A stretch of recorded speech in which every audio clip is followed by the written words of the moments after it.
All righty, welcome back for another episode of Two Plane Sports. As you can tell, it is still just the Hose and Brandon show. Brumbaugh is still out fucking around and not being a part of the show, but today is a big day in Sooner Nation. I think it's a day that we've all been waiting for. We're all very excited for. Probably the biggest defensive commitment under the Brent Venables era. There's at least an argument to be made for that. But before we dive into all that, be sure to hit the like, comment, subscribe button. Keep helping us grow this channel. You know, we're grateful for all of you, and we're excited to see where this show can continue to take us. But now, with that being said, I'm not going to do a long intro like Brum. Let's get into the nitty gritty here. David Stonehose, he's officially an Oklahoma Sooner commitment. Let's be honest. Like for this last week, we were all nervous about it. It's been stressing me. I don't know if it's been stressing you, Brandon. I'm sure it's been stressing a couple of people watching this, but it's finally here.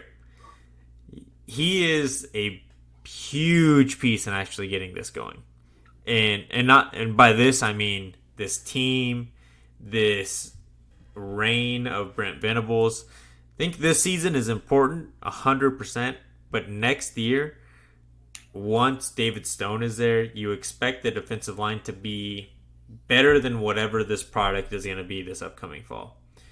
Just because we all know he's that talented.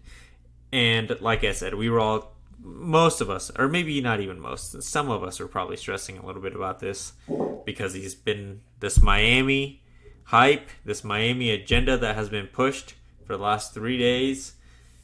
It seems legitimate. I do believe him. He said it himself. His family seems to love Miami and Coral Gables, but Oklahoma won out. And we talked about it in our live stream.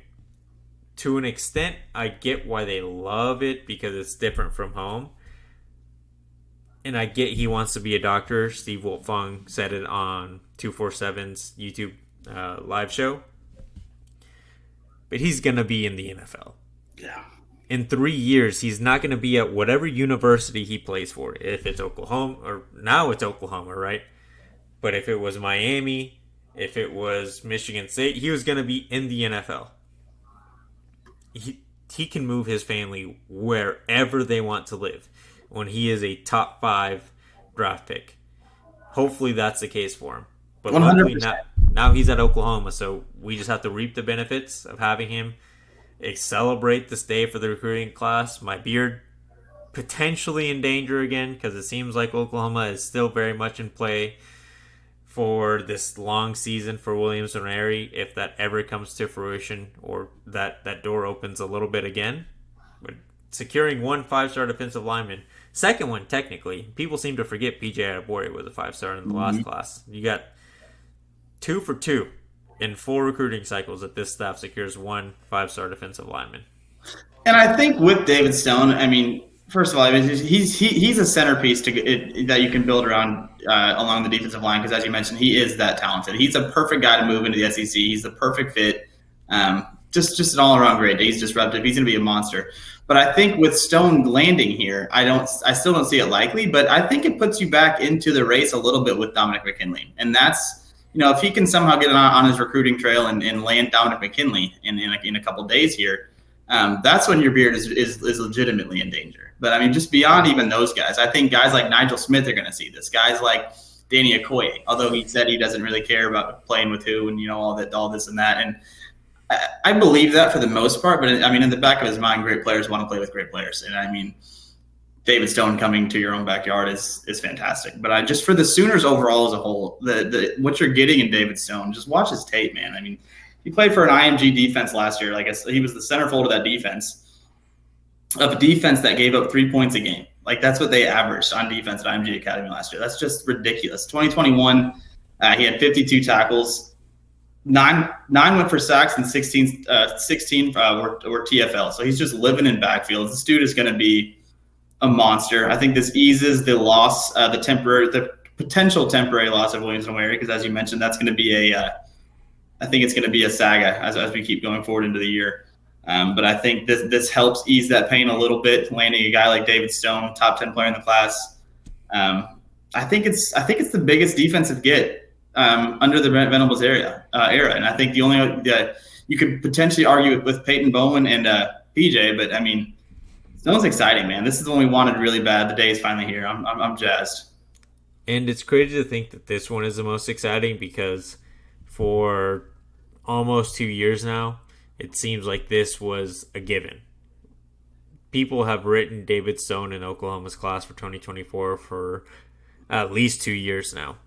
And it's finally here. I think at the end of the day, you still have to expect that for a 5-star defensive lineman, this is going to be a recruitment that Oklahoma has to make sure they stay in throughout the year. Because if you come out in this 2023 season or 2023 season and have a bad year again, you can't be 8-4. You have to at least be winning 9 games. You have to show progression, especially at the defensive line room. They got a lot of transfers, and I think that's going to help them show and make a case to these kids that this is the place to be for defensive line development and getting to the NFL story. Todd Bates has shown it in his past that he can do that. Now he has showed at Oklahoma. I think it sucks for him that he has to do kind of a reprove it cycle, but he does, and I think he will, given they've brought in at that room. Then you look at the future. I mean, like you mentioned, you have today you get the big boy in David Stone, and then you have in a few days you still have a chance at Dominic McKinley. It seems like it's becoming a longer and longer chance by the day, but things change all the time. So you could go into next week, maybe Texas is the favorite today, but by the time he makes his decision, maybe Oklahoma makes a push because of the momentum. And then 7 days after that, you have Nigel Smith. And if you add a Danny Okoye, you have those 4 guys plus Wyatt Gilmore and Jane Jackson. This is a recruiting class that obviously the expectations were bigger, or maybe the hopes are bigger because of Williams Nwaneri. But even if you don't get Dominic McKinley, don't include him. This is a fantastic defensive line recruiting class, and it's just going to get better. Obviously, we don't know at this point who they're targeting or who are priorities in 2025 outside of Kamari Moore. Mm-hmm. But you got to expect that they're going to bring in just as good of a class. I know Gus Cardova is a guy that's been talked about committing by the end of this fall. But it's going to be big for Oklahoma's defensive line room. And people that were Todd Bates doubters or haters today finally got them to relax a little bit. Exactly. I mean, these are the players: PJ Adebore, David Stone, Nigel Smith, Danny Okoye. I mean, but specifically the David Stones of the world, the PJ Adebores of the world. These are the players that you expected to get under a Brent Venables coach team with the guys he brings on: Todd Bates, Coach Davis, all those guys. And this is what you don't get with the previous regime. This is how you're going to turn around a team or build a truly dominant team going forward into the SEC. This I think, going back to the Todd Bates haters and Todd Bates doubters and all that stuff, this shows that he's the right guy. This shows he's building the right team moving forward. These are the pieces you need, and this is the stuff that you don't get with Lincoln Riley. It is what it is, and I mean, it's just a great day to be a Sooner, man.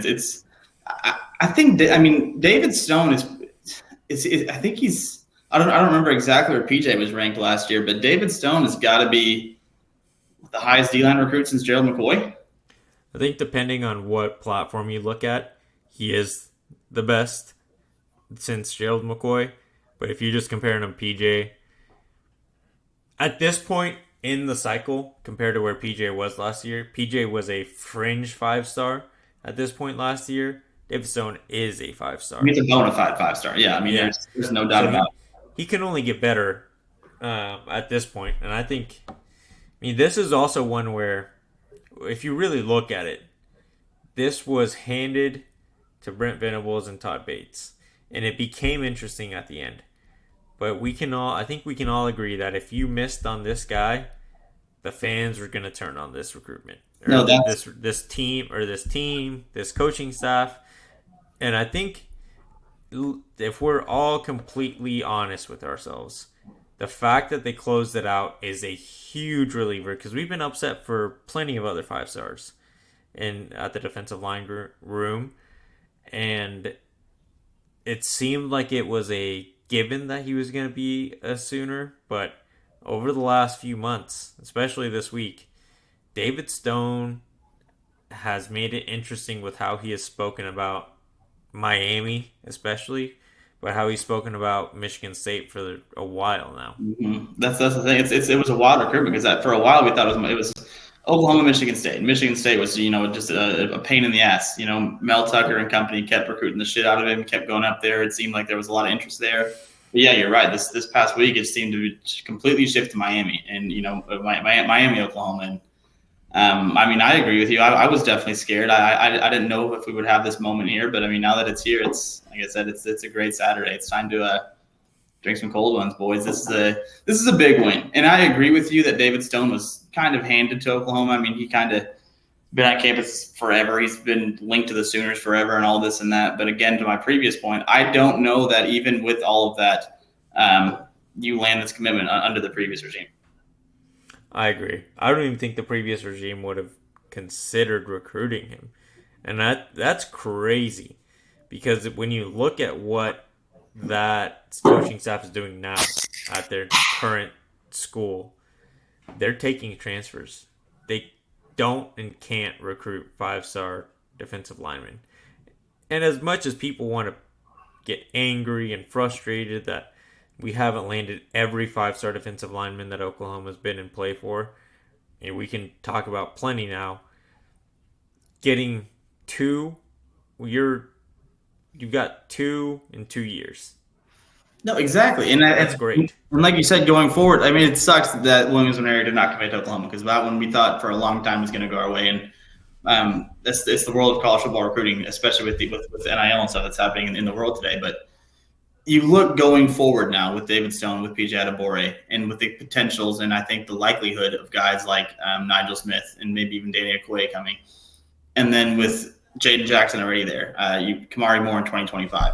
That defensive line class going forward, I think if they're playing how we think they're going to be playing, in 2025 when we're at LSU and that D-line is wreaking havoc, we're not going to be thinking, damn, what if we had Williams-Nwaneri too? It's – this class and last year's class, these guys that they're bringing in are going to be more than enough. I think once they actually start playing football games, all of the misses that that we've been talking about here are going to be long gone, long forgotten because they are bringing in dudes who are going to win football games.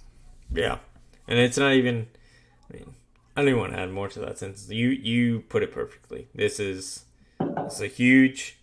It doesn't matter what has been missed on. The fact that you have the guys you have, you got to be excited for having. This defensive line group, not even talking about what could be, but what is now. You'll have PJ Adebawore on one side, David Stone in the middle, Jaden Jackson right there next to him, and then R. Mason Thomas, third-year R. Mason Thomas, first year in the SEC. Even you'll have second-year PJ. You've got what could be a mean defensive line already. Yeah, and it's going to be disgusting. And I think in a couple weeks we'll be doing the same thing about Nigel Smith and just I'm not even thinking about the losses. Like you said, like we're talking about this line right now is already going to be. It's not the power line graphic that we thought it might be, but it's we're just fine still. And we're still working our way to getting all of those power line guys. Everything isn't over. We got to be excited for getting David Stone now, and being Oklahoma fans, we should be pretty confident that this is going to stick till the day he signs that piece of paper. We should also be excited about the fact that we're still recruiting against Missouri, and they kind of suck. They suck a lot. That's going to help. Like you mentioned with David Stone especially. Like we've talked about on the show a lot. And I agree with you. Oklahoma cannot go out this season and be 6-7 or 7-6. That is going to hurt your chances with these elite players. But Missouri is going to have a season like that. And then it's going to be interesting because I don't think if you're a player like Williams-Nwaneri, it makes no sense to stick around for that. But that's for another time. I don't know. Great day to be a Sooner today. Huge get. Great week in general. You get Andy Bass this week. You get Eli Bowen this week. You get David Stone this week. Not a lot to complain about. A lot of good things on the horizon. And now Boys, we're a week away. We are 1 week exactly One from freaking Saturday away from freaking Sooner football. Saturday away from the boys playing at the Palace. Most wonderful time of the year. We fucking made it. We made it. And I can't wait until our Tuesday live stream. Because No, we're gonna talk more about Eli Bowen. We didn't get to make a video on him because his commitment for everyone came out of the blue. I don't care where you are in recruiting. That was random. I'm glad he's part of this class. I think a lot of we talked about seniors that in the feel live stream confident too. about it. Had he committed to Texas, it gets interesting, I It think. does. But make sure to tune into Tuesday live stream. We're gonna talk about it. Brumbaugh will be back unless he takes another 1 week vacation. I guess that's still possible at this point. And it's gonna be at that point 4 days till Sooner football hits our TVs or in front of your feet because Or you might be in the if palace. you're there, I might be there. We can catch up at O'Connell's or something. We tried it last year, it didn't work out. Again, I'm going to blame Brumbaugh, but if I'm there, we'll make it happen. I'm definitely going to be there for the SMU game. If any of you all are going to the SMU game, We're gonna try it again this year. All three of us, the UCF game. yes. But now that we're done with this excitement for today's video, make sure you like this video, comment, subscribe, turn on the notification bell, follow all the links in the description down below. We really appreciate you guys. Never thought this was actually going to take off as much as it did. Please help us continue to grow this because we love what we're doing here and we hope to continue growing. We will see you on Drop your Tuesday. David Stone thoughts too. End the video challenge. Drop your David Stone thoughts. See ya.